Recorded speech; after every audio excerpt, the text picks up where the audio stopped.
حاجی صاحب نے آخری عمر میں فیکٹری لگا لی اور وہ 24 گھنٹے فیکٹری میں رہنے لگے۔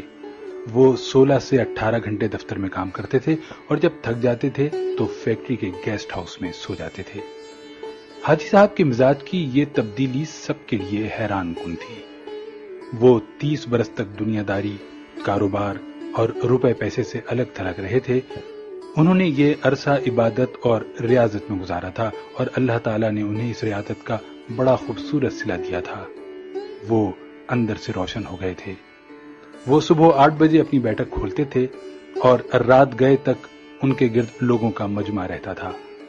لوگ اپنی اپنی حاجت لے کر ان کے پاس آتے تھے۔ وہ ان کے لیے دعا کا ہاتھ بلند کر دیتے تھے اور اللہ تعالیٰ سائل کے مسائل حل فرما دیتا تھا۔ اللہ تعالیٰ نے ان کی دعاؤں کو قبولیت سے سرفراز کر رکھا تھا، لیکن پھر اچانک حاجی صاحب کی زندگی نے پلٹا کھایا۔ وہ ایک دن اپنی گدی سے اٹھے، بیٹھک بند کی، اپنے بیٹوں سے سرمایہ لیا اور گارمنٹس کی ایک درمیانے درجے کی فیکٹری لگا لی۔ انہوں نے اس فیکٹری میں 500 خواتین رکھی، خود اپنے ہاتھوں سے یورپی خواتین کے لیے کپڑوں کے نئے ڈیزائن بنائے، یہ ڈیزائن یورپ بھجوائے، باہر سے آرڈرز آئے اور حاجی صاحب نے مال بنوانا شروع کر دیا۔ یوں ان کی فیکٹری چل نکلی اور حاجی صاحب دونوں ہاتھوں سے ڈالرز سمیٹنے لگے۔ دنیا میں اس وقت گارمنٹس کی کم و بیش لاکھوں فیکٹریاں ہوں گی اور ان فیکٹریوں کے اتنے ہی مالکان ہوں گے، لیکن ان لاکھوں مالکان میں حاجی صاحب جیسا کوئی دوسرا کردار نہیں ہوگا۔ پوری دنیا میں لوگ بڑھاپے تک کاروبار کرتے ہیں اور بعض ہزار روپے پیسے اور اکاؤنٹ سے تائب ہو کر اللہ اللہ شروع کر دیتے ہیں، لیکن حاجی صاحب ان سے بالکل الٹ ہیں۔ انہوں نے 35 سال کی عمر میں کاروبار چھوڑا، اللہ سے لو لگائی، لیکن جب وہ اللہ کے قریب ہو گئے تو انہوں نے اچانک اپنی آباد خانقاہ چھوڑی اور مکروہات کے گڑھے میں چھلانگ لگا دی۔ وہ دنیا کے واحد بزنس مین ہیں جو فیکٹری سے درگاہ تک گئے تھے اور پھر درگاہ سے واپس فیکٹری پر آ گئے۔ حاجی صاحب کی کہانی ایک کتے سے شروع ہوئی تھی اور کتے پر ہی آ کر ختم ہوئی۔ یہ 35 برس پرانی بات تھی۔ حاجی صاحب کی گارمنٹس فیکٹری تھی۔ حاجی صاحب صبح صبح فیکٹری چلے جاتے تھے اور رات بھیگنے تک کام کرتے تھے۔ ایک دن وہ فیکٹری پہنچے تو انہوں نے دیکھا کہ ایک درمیانے قد کاٹ کا کتا گھسٹ گھسٹ کر ان کے گودام میں داخل ہو رہا ہے۔ حاجی صاحب نے غور کیا تو پتا چلا کہ کتا شدید زخمی ہے، شاید وہ کسی گاڑی کے نیچے آ گیا تھا جس کے باعث اس کی 3 ٹانگیں ٹوٹ گئی تھیں اور وہ صرف ایک ٹانگ کے ذریعے اپنے جسم گھسیٹ کر ان کے گودام تک پہنچا تھا۔ حاجی صاحب کتے پر بڑا رحم آیا۔ انہوں نے سوچا وہ کتے کو جانوروں کے کسی ڈاکٹر کے پاس لے جاتے ہیں، اس کا علاج کراتے ہیں اور جب کتا ٹھیک ہو جائے گا تو وہ اسے گلی میں چھوڑ دیں گے۔ حاجی صاحب نے ڈاکٹر سے رابطے کے لیے فون اٹھایا، لیکن نمبر ملانے سے قبل ان کے دل میں ایک انوکھا خیال آیا اور حاجی صاحب نے فون واپس رکھ دیا۔ حاجی صاحب نے سوچا کتا شدید زخمی ہے، اس کی 3 ٹانگیں ٹوٹ چکی ہیں، اس کا جبڑا زخمی ہے اور پیٹ پر بھی چوٹ کا نشان ہے، چنانچہ کتا اب روزی روٹی کا بندوبست نہیں کر سکتا۔ حاجی صاحب نے سوچا اب دیکھنا یہ ہے کہ قدرت اس کتے کی خوراک کا بندوبست کیسے کرتی ہے۔ حاجی صاحب نے مشاہدے کا فیصلہ کیا اور چپ چاپ بیٹھ گئے۔ وہ کتا سارا دن گودام میں بے ہوش پڑا رہا۔ شام کو جب اندھیرا پھیلنے لگا تو حاجی صاحب نے دیکھا ان کی فیکٹری کے گیٹ کے نیچے سے ایک دوسرا کتا اندر داخل ہوا۔ کتے کے منہ میں ایک لمبی سی بوٹی تھی۔ کتا چھپتا چھپاتا گودام تک پہنچا، زخمی کتے کے قریب آیا، اس نے پاؤں سے زخمی کتے کو جگایا اور بوٹی اس کے منہ میں دے دی۔ زخمی کتے کا جبڑا حرکت نہیں کر پا رہا تھا، چنانچہ اس نے بوٹی واپس اگل دی۔ صحت مند کتے نے بوٹی اٹھا کر اپنے منہ میں ڈالی، بوٹی چبائی اور جب وہ اچھی طرح نرم ہو گئی تو اس نے بوٹی کا لقمہ سا بنا کر زخمی کتے کے منہ میں دے دیا۔ زخمی کتا بوٹی نگل گیا۔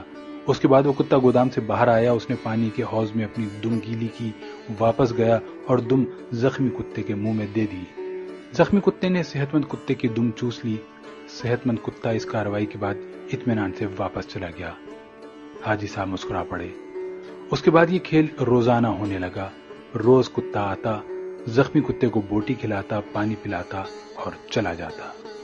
حاجی صاحب کئی دنوں تک یہ کھیل دیکھتے رہے۔ ایک دن حاجی صاحب نے اپنے آپ سے پوچھا، وہ قدرت جو اس زخمی کتے کو رزق فراہم کر رہی ہے، کیا وہ مجھے 2 وقت کی روٹی نہیں دے گی؟ سوال بہت دلچسپ تھا۔ حاجی صاحب رات تک اپنے اس سوال کا جواب تلاش کرتے رہے یہاں تک کہ وہ توکل کی حقیقت بھانپ گئے۔ انہوں نے فیکٹری اپنے بھائی کے حوالے کی اور تارک الدنیا ہو گئے۔ وہ مہینے میں 30 دن روزے رکھتے اور صبح صادق سے اگلی صبح کاذب تک رکوع و سجود کرتے۔ وہ برسوں اللہ کے دربار میں کھڑے رہے۔ اس عرصے میں اللہ انہیں رزق بھی دیتا رہا اور ان کی دعاؤں کو قبولیت بھی، یہاں تک کہ وہ صوفی بابا کے نام سے مشہور ہو گئے اور لوگ ان کے پاؤں کی خاک کا تعویذ بنا کر گلے میں ڈالنے لگے۔ لیکن پھر ایک دوسرا واقعہ پیش آیا اور صوفی بابا دوبارہ حاجی صاحب ہو گئے۔ یہ سردیوں کی ایک نیم گرم دوپہر تھی۔ صوفی بابا کی بیٹھک میں درجنوں عقیدت مند بیٹھے ہوئے تھے۔ صوفی بابا ان کے ساتھ روحانیت کی رموز شیئر کر رہے تھے۔ باتوں ہی باتوں میں صوفی بابا نے کتے کا قصہ چھیڑ دیا اور اس قصے کے آخر میں حاضرین کو بتایا، رزق ہمیشہ انسان کا پیچھا کرتا ہے، لیکن ہم بے وقوف انسانوں نے رزق کا پیچھا شروع کر دیا ہے۔ اگر انسان کی توکل زندہ ہو تو رزق انسان تک ضرور پہنچتا ہے، بالکل اس کتے کی طرح جو زخمی ہوا تو دوسرا کتا اس کے حصے کا رزق لے کر اس کے پاس آ گیا۔